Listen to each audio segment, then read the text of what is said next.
You know the story of John Wayne Gacy. You've seen the pictures of the smiling clown standing proudly outside the suburban home. You've heard of the young men and boys buried in the dark crawl space below Gacy's ranch house. Maybe you've watched the news footage of the investigators bringing them out from the house in white body bags and loading them into a coroner's van, the flash of camera lights illuminating it all for the eyes of America. But you don't know the story of those boys. You might think you know. You might have heard them called, dismissed as runaways or hustlers. But you don't know their names. You don't know their families, where they come from, how they live their lives in short bursts of light and love. Primarily, their lives took shape in the 1960s. Alongside the ongoing upheaval and social change that followed them into the 1970s, when their lives blossomed. That same change and upheaval also gave rise to the type of crime that ultimately took their lives. While at the time someone still had a higher chance of being struck by lightning than meeting a mass murderer, the term serial killer was coined in the 1980s.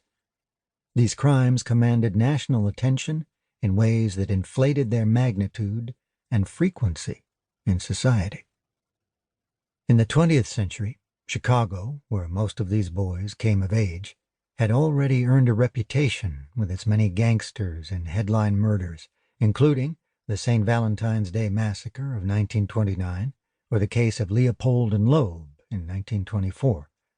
But by the middle of the century, it had also seen a spasm of violence unlike any other, with motives unfathomable and unknown to people at the time.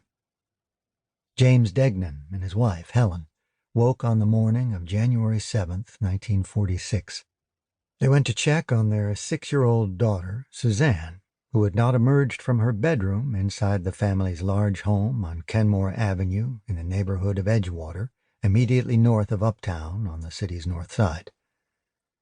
In her room, the parents found an empty bed and a note demanding $20,000 in ransom, an amount that could easily be paid by James Degnan, a senior executive in Chicago's Office of Price Administration.